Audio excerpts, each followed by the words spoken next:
پیغام دے رہا ہے میرے اندر انسانیت نہیں ہے۔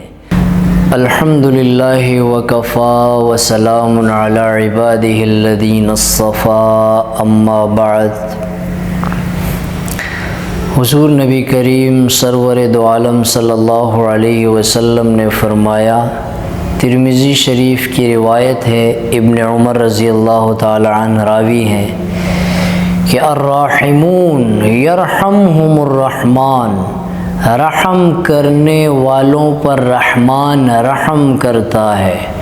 ارحموا من فی الارض یرحمکم من فی السماء، زمین والوں پر رحم کرو، آسمان والے تم پر رحم کریں گے، کیونکہ رحم جو ہے یہ رحمان سے نکلا ہے۔ فمن وصلها وصلہ اللہ، جو اس کو جوڑے گا اللہ تعالیٰ اپنی رحمت سے اسے جوڑے گا۔ ومن قطعها قطعہ اللہ، اور جس کو توڑے گا تو اللہ تعالیٰ اپنی رحمت سے اس کو توڑ ڈالے گا، کاٹ ڈالے گا۔ تو دل میں نرمی کا ہونا، رحم کا ہونا، ہمدردی کا ہونا، اچھے جذبات کا ہونا، وہ دل اللہ تعالیٰ کو اچھا لگتا ہے، وہ انسان اللہ تعالیٰ کو اچھا لگتا ہے۔ تو جس کا دل سخت ہو جائے تو پھر معاشرے میں اس طرح کے واقعات پیش آتے ہیں جس طرح کے واقعات پیش آ رہے ہیں کہ سندھ میں ایک بندے کے کھیت میں ایک اونٹنی چلی جاتی ہے، ایک بھوکی اونٹنی ہوگی، ایک بے زبان ہے، وہ کوئی ایسا نہیں ہے کہ آپ غصے کریں گے اس کی عقل کیوں کام نہیں کر رہی۔ اب وہ جب اس کھیت میں گھس جاتی ہے تو اس کھیت کا مالک، وہاں کا وڈیرا، وہاں کا ظالم، ایسے انسان کو، اس طرح کی حرکت کرنے والے انسان کو قرآن نے اشقا کہا ہے، بدبخت کہا ہے۔ کہ جیسے کہ ایک قوم کا واقعہ آتا ہے قرآن میں کہ کذبت سمود، قوم سمود نے جھٹلایا، کب جھٹلایا؟ اذ انبعث اشقاہا، جب ان کا سب سے بڑا بدبخت انسان اٹھ کھڑا ہوا۔ پیغمبر نے ان سے کیا کہا؟ فقال لهم رسول اللہ ناقۃ اللہ وسقیاہا، یعنی اونٹنی، اللہ کی اونٹنی کو چھوڑ دو، اس کو اپنی حالت پہ رہنے دو۔ لیکن انہوں نے کیا کیا؟ فکذبوہ فعقروہا فدمدم علیہم ربہم بذنبہم فسواہا ولا یخاف عقباہا، اللہ تعالیٰ نے ان کو مٹا کے رکھ دیا۔ تو اس سے ریلیٹڈ ایک واقعہ یعنی جس کو قرآن نے بیان کیا ہے۔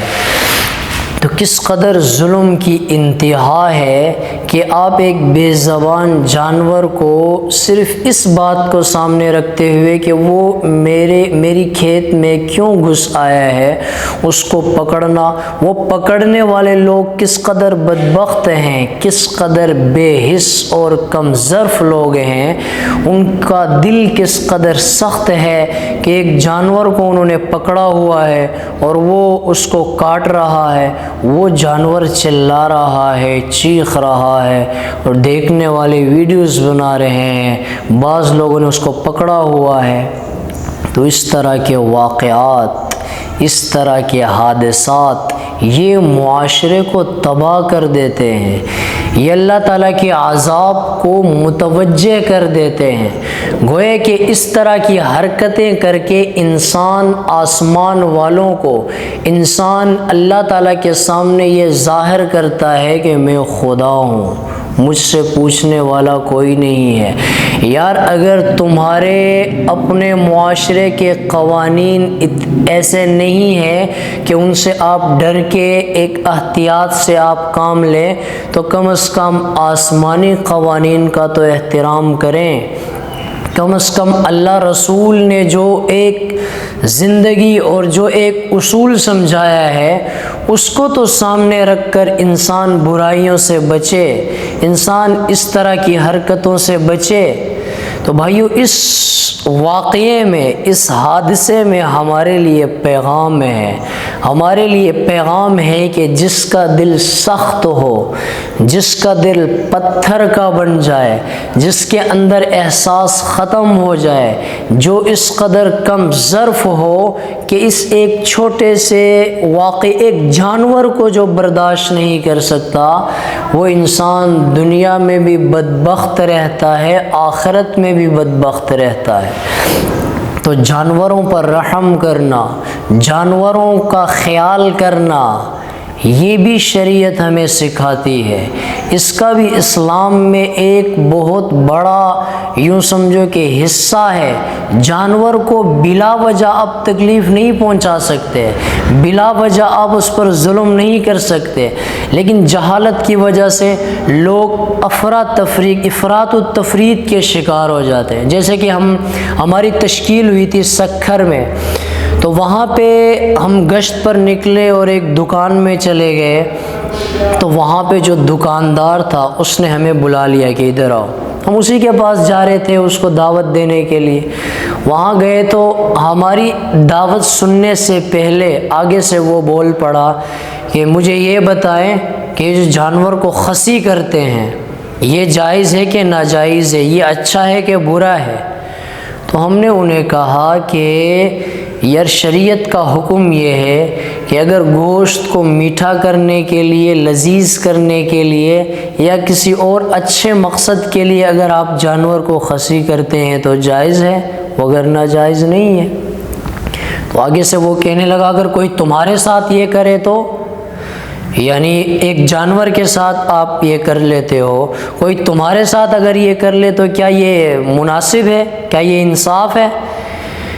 میں نے کہا دیکھیں بھائی، اللہ تعالیٰ نے جانور کو ہمارے لیے بنایا ہے، ہمیں ان کے لیے نہیں بنایا ہے۔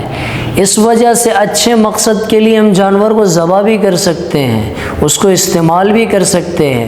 وہ جانور مجھے استعمال نہیں کر سکتا، اس لیے ان کو کاٹنا، ذبح کرنا، خصی کرنا جائز ہے، مجھے جائز نہیں ہے۔ تو اس نے آگے سے کہا پھر تو اللہ تعالیٰ ظالم ہے، پھر تو اللہ تعالیٰ ظالم ہے۔ اللہ تعالیٰ کہہ رہے ہیں دونوں اللہ تعالیٰ کے مخلوق، ایک مخلوق کے بارے میں اللہ تعالیٰ کہہ رہے ہیں کہ یار یہ اس کو آپ خصی کر سکتے ہیں، دوسرے کے بارے میں اللہ تعالیٰ کا حکم یہ ہے کہ نہیں کر سکتے، پھر تو اللہ تعالیٰ ظالم ہے۔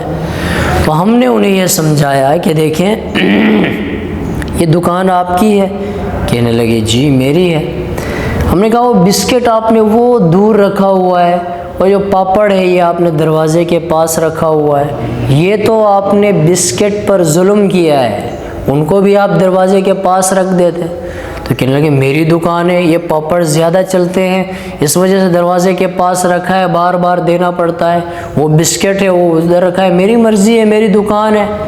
ہم نے انہیں سمجھایا دیکھیں اللہ تعالیٰ بھی یہی فرماتے ہیں قرآن میں کہ میری مخلوق میری مرضی، کسی کو کاٹ کے کھانے کے لیے پیدا کیا گیا، کھانے کے لیے پیدا کیا گیا ہے، کوئی کھانے والا ہے اور تو کوئی جانور لقمہ بن جاتا ہے۔ افراط تفریط ہے معاشرے میں کہ کہیں ظلم بہت زیادہ ہے، بلا وجہ جانوروں کو تکلیف پہنچانا۔ دیکھیں اگر وہ وڈیرا، وہ ظالم اس بندے سے وہ جانور، وہ اونٹ خرید لیتا، خریدنے کے بعد اس کو کاٹ کے کھا لیتا تو کوئی اس پر تنقید نہ کرتا، کوئی اس سے کچھ بھی نہ کہتا، اور یہ بالکل جائز تھا اس کے لیے۔